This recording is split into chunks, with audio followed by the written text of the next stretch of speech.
Hey everybody, welcome back. We are on government interventions, per unit taxes, and we've got a tough video for you.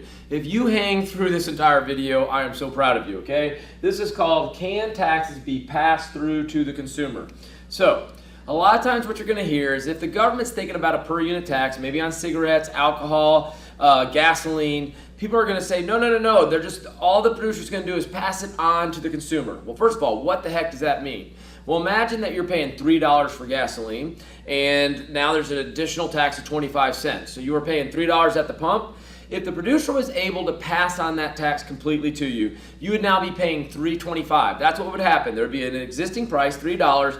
The tax is 25 cents per unit. You're now paying $3.25. If that happens, the producer was successful at passing on the tax to the consumer. The entire burden of the tax passed on. However, that pretty much never happens. Now, to explain that, okay, I've got a graph up here and I've got a tax wedge. In fact, we a lot of times have like little subtitles over here. We've got a closer look at the tax wedge. So this video is going to help you understand the tax wedge better. And we're going to be a very stylized example right here. And I want you to understand that I'm going to be super zoomed in on this graph. What do I mean by that? This is a 6 cent per unit tax. That vertical base of the tax wedge, 6 cents. However, I'm going to say the price is $1 just to keep things really simple. So what that means is we've zoomed the camera in right here. There's kind of like a break and a break. Okay, the price is $1. So before we get going too far into this, let's just go back up just for a second. Pre-tax, okay? The market left alone, pre-tax, decides the price. We've got price market, price consumer, price producer. And PC and PP are the same. Why? Because the government's not getting any tax revenue. This is pre-tax. Then we put a tax on it, okay? Remember, this was $1. The tax is going to be a 6 cent tax. Well, if the producer was able to pass it on, here's what would happen. We'd take that tax wedge and it would hit right here and it would slide just like that. So I'm going to put the tax wedge just like that. There it is.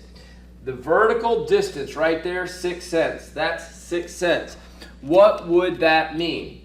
What that would mean is this price consumer no longer there. The price consumer is going to go up to right there. It's going to go up to there. That's $1.06. Is that going to happen? First of all, if it did happen, yup, the tax was passed through. But is it going to happen? Heck no. Here's why. Well, I'm just going to bring in my PP just a little bit. So the price producer has not changed, okay? And if that was the result, price consumer, $1.06, okay? This distance from $1.06 over to here, that's the quantity demanded, right? I'm hitting the demand curve. But what would be the quantity supplied? It would be this horizontal distance, okay? That distance right there, quantity supplied. Well, what would we get? A surplus. And assuming we've got a lot of competition, assuming there's a lot of producers out there, there would be some producer that would say, okay, we got these surpluses. I'm going to lower my price by at least 1 cent. I'm going to take on at least 1 cent burden of the tax, maybe 2. So what you're going to see is that tax wedge is going to move down, okay? So just like that. So I'm keeping true to the vertical base of the per unit tax, okay? So it just slid down a little bit. Was there, now it's there. So what would our PC now be? Our PC would be right there, and our PP would be right there. Now here's where it gets a little bit confusing, but try to stay with me, okay? We can see on the demand curve, we're gonna move that direction, okay? Quantity demanded is gonna increase. So instead of this being the quantity demanded, this distance is gonna be the quantity demanded. What's gonna happen from the producer standpoint, okay? We were right PP all the way to there. Now PP is all the way. I'm going to go right through it, okay? So remember, that's the dot. Okay, there's the base of the tax wedge. PP, quantity supplied. So we went down the supply curve, okay? From there to that dot. Quantity supplied decreased. Let me just make sure that's clear. Quantity supplied at the old PP. At the new PP, quantity supplied. So see that horizontal distance?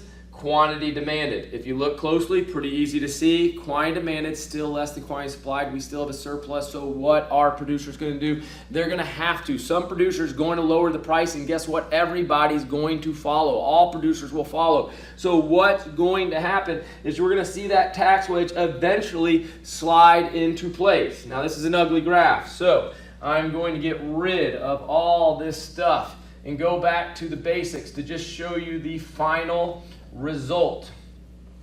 There's our tax wedge, okay?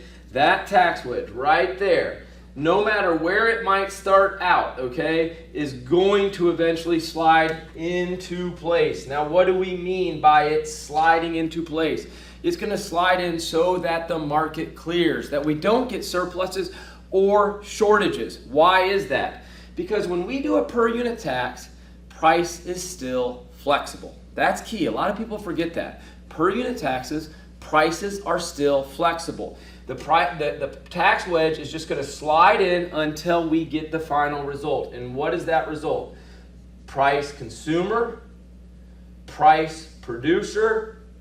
There's our old price market. So what happened?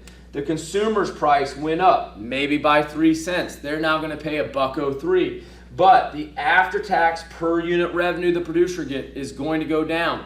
It's now 97 cents, okay? That tax wedge is going to slide in so that the quantity demanded, here's the payoff, right? The quantity demanded now equals the quantity supplied.